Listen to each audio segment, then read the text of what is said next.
तीन हालतों में मुसलमान का खून जायज है। आपने फरमाया अस्सय्यिबुज़्ज़ानी, शादीशुदा मर्द या शादीशुदा औरत अगर ज़िना कर ले, शादीशुदा अगर ज़िना कर ले तो इस्लाम के अंदर सजाए मौत। दूसरी चीज आपने फरमाया वन्नफ्स बिन्नफ्स, जान के बदले जान। अगर किसी ने किसी को कत्ल किया है तो बदले में क़िसास में उसको भी कत्ल किया जाएगा।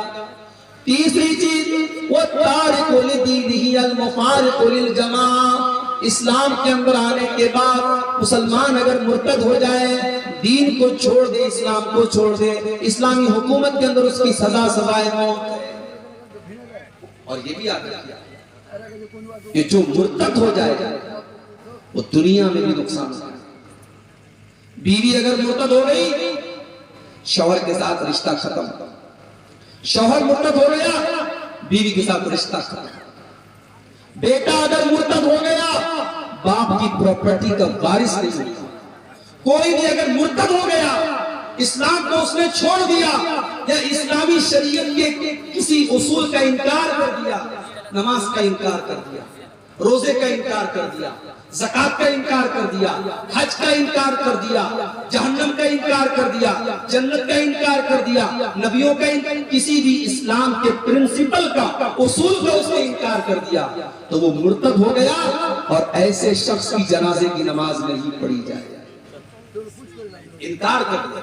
एक है कि नमाज नहीं पढ़ता था, वो गुनहगार था, काफिर नहीं था, लेकिन नमाज का इनकार करता था, नमाज को मानता ही नहीं था, वो काफिर है, उसकी जनाजे की नमाज नहीं। और इतना ही नहीं, उसको मुसलमानों के कब्रिस्तान में दफन भी नहीं किया जाएगा। ये जिल्लत और रुसवाई दुनिया में मिलेगी और आखिरत में जो मिलेगी वो तो मिलेगी। मेरे भाइयों, ये बहुत ही खतरनाक मसला है इर्तिदाद का, और इस वक्त बड़ी तेजी से इर्तिदाद की लहर आई है। हमारे वो बच्चे और बच्चियां जो कॉलेजों में पढ़ते हैं, जो यूनिवर्सिटीज में पढ़ते हैं, जहां इस्लाम की उनको कोई शिक्षा नहीं दी जाती, दीन के नाम पर उन्हें कुछ नहीं सिखाया जाता, वहां वो पढ़ने लिखने के बाद उनका माइंड डाइवर्ट होने लगता है, उनका दिमाग घूमने लगता है, और बड़ी संख्या में नौजवान लड़के और लड़कियां दीन से बेजार हो चुके हैं, दीन से दूर हो चुके हैं, और इस्लाम से नफरत करने लगे हैं, और इस्लाम के बारे में उल्टी सीधी बातें करते हैं। याद रखो मेरे, अगर आपने इस्लाम के बारे में कोई अपशब्द बोला, नबी के बारे में आपने कोई गलत बात बोली, तो दुनिया में उसका अंजाम भुगतने के लिए तैयार रहिएगा। अल्लाह के नबी के पास एक ईसाई आया, उसने कहा मैं मुसलमान होना चाहता हूं, कलमा पढ़ लिया, उसने पढ़ा लिखा था। अल्लाह के नबी ने कहा तुम पढ़े लिखे हो, चलो तुमको एक काम दे देता हूं, मेरे ऊपर जब कुरान की आयतें नाज़िल होगी तो तुम उनको लिखने का काम करो। बुखारी के अल्फाज है, अल्लाह के नबी के ऊपर नाज़िल होने वाली आयतों को लिखने लगा। कुछ दिन तक उसने कुरान को लिखा, उसके बाद वो मुर्तद हो गया, दोबारा ईसाई बन गया, दोबारा क्रिश्चियन बन गया। जब वो ईसाई बन गया, उसने अपनी कौम के लोगों से कहना शुरू कर दिया, मा यदरी मुहम्मदुन इल्ला मा कतबतु लहु, अरे मोहम्मद को तो कुछ नहीं आता, मोहम्मद को तो उतना ही आता जितना मैंने लिख के दिया है। नऊज़ु बिल्लाह, उसने अल्लाह के नबी के ऊपर ये इल्जाम लगाया कि अल्लाह के नबी को कुछ नहीं आता, उतना ही आता है जितना मैंने लिख के दिया है। उसने बार बार ये जुमला अल्लाह के नबी के बारे में कहना शुरू कर दिया। बुखारी के अल्फाज हैं, कुछ दिनों के बाद उस इंसान का इंतकाल हो जाता है, मौत हो जाती है। उसके मरने के बाद उसकी कौम के लोग जब उसको अपने कब्रिस्तान में ले जाकर के दफन करते हैं, रात को दफन करते हैं, सुबह जब वहां से गुजरते तो क्या देखते हैं, लफज़तहुल अर्ज़ु, जमीन ने उसकी बॉडी को बाहर निकाल दिया है, उसकी लाश कब्र के बाहर कर। कौम के लोगों ने कहा जरूर ये मोहम्मद और उनके साथियों, ये मोहम्मद सल्लल्लाहु अलैहि वसल्लम और उनके साथियों को बुरा भला कहता था, उन लोगों ने इंतकाम लिया है, बदला लिया है, ये उन्हीं का काम है। उन्होंने और गहरी कब्र खोदी और दोबारा फिर उसको कब्र के अंदर दफन किया और कब्र को बराबर किया। अगली सुबह क्या देखते हैं, फिर से लाश बाहर पड़ी।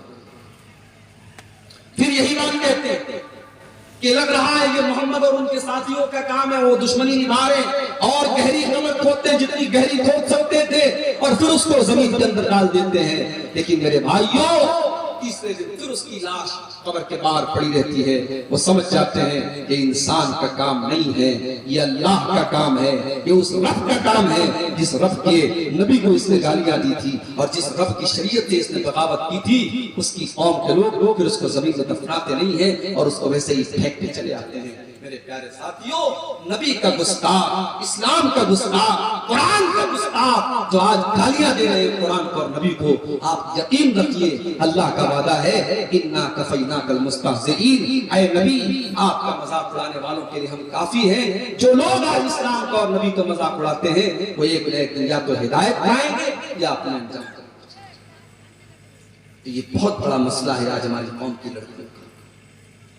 सबसे पहली बात तो आप यही याद रखिए कि कोई भी मुसलमान मर्द किसी काफिर औरत से शादी नहीं कर सकता और कोई मुसलमान लड़की किसी काफिर मर्द से शादी नहीं कर सकती। वो निकाह होगा ही नहीं, अगर वो शादी कर भी ले वो ज़िना होगा। कुरान का दूसरा पारा बोलो, अल्लाह फरमाता है वला तनकिहुल मुशरिकाति हत्ता युमिन्ना, ऐ मुसलमानों तुम किसी मुशरिका औरत से शादी न करना, किसी ऐसी औरत से शादी न करना जो शिर्क करती हो, हत्ता युमिन्ना जब तक वो मुसलमान न हो जाए, वला अमतुम मुमिनतुन खैरुम मिन मुशरिकतिन वलौ आजबतकुम, ओ मुसलमानों तुम्हारे एक मुसलमान लौंडी बेहतर है एक काफिर औरत के मुकाबले में। तुम लौंडी के साथ निकाह कर लो वो चलेगा, लेकिन तुम मुशरिका औरत से शादी न करना। वला तुनकिहुल मुशरिकीन हत्ता युमिनू, और ऐ मुसलमानों, मुसलमान लड़कियों के बाप, ऐ मुसलमान लड़कियों के गार्जियन, तुम अपने लड़कियों की शादी किसी गैर मुस्लिम मर्द के साथ न करना, हत्ता युमिनू जब तक वो मुसलमान न हो जाए। आजकल बड़ा मसला चल रहा है, एक फिल्म बनी है केरला स्टोरी। आजकल एक नया तरीका चला है मुसलमानों के खिलाफ नफरत परोसने का फिल्मों के जरिए, और हैरत तो हमें अपने मुल्क की अदालत तो इस तरीके की फिल्मों को पास कर देती है और कहती है साहब इसमें कोई हर्ज की बात नहीं, सच्चाई दिखाई। फिल्म का डायरेक्टर फिल्म के अंदर ये दिखाता है कि 3000 गैर मुस्लिम लड़कियों को मुसलमान बनाया गया और फिर उनको कौन सी तंजीम, आईसिस जो दहशतगर्द तंजीम है, आतंकवादी संगठन है, उसके अंदर उनको शामिल होने के लिए मजबूर किया गया। फिल्म के अंदर ये दावा किया जाता है और जब कोर्ट में केस दायर किया जाता है कि ऐसा तो कुछ हुआ नहीं, तो डायरेक्टर कहता है कि हाँ 1 या 2 केस ऐसा मिला, 1 या 2 केस ऐसा मिला कर रियल में, और फिल्म के अंदर दिखा दिया गया 3000 केस। और फिल्म का नतीजा ये निकल रहा है कि फिल्म देख करके जो लोग निकल रहे हैं लड़के और लड़कियां, वो निकल करके पानी पी पी करके मुसलमानों को गालियां दे रहे हैं, मुसलमान लड़कियों को गालियां दे रहे हैं, मुसलमान औरतों मर्दों को गालियां दे रहे हैं। ये इस मुल्क में धीरे धीरे ये माहौल पैदा हो रहा है। फिल्मों के जरिए नफरत को परोसो, फिल्मों के जरिए डाइवर्ट करो, लोगों को डिवाइड करो, लोगों के दिलों में एक दूसरे के खिलाफ नफरत के बीज बो दो। आज ये तरीका भी चल चुका है मेरे भाइयों। लव जिहाद, एक बड़ा नारा दिया गया कि साहब लव जिहाद, माफ कीजिए जिहाद को लोगों ने गाली बना दिया है, वरना इस्लाम के अंदर कोई लव जिहाद नहीं।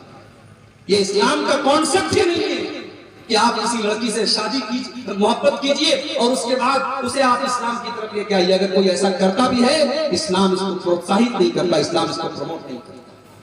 इस्लाम का बड़ा सीधा सा उसूल है कि किसी भी मजहब को लालच के तौर पर या जबरदस्ती कबूल नहीं किया जा सकता, क्योंकि मजहब का ताल्लुक दिल से। लालच से आप किसी का जिस्म खरीद सकते हैं या डरा करके आप किसी के शरीर को गुलाम बना सकते हैं, दिल को गुलाम नहीं बना सकते। दिल के ऊपर तो जब तक इंसान सोच समझ करके कोई फैसला न करे तब तक दिल को नहीं जीता जा सकता है। इस्लाम जोर जबरदस्ती से फैला ही नहीं है।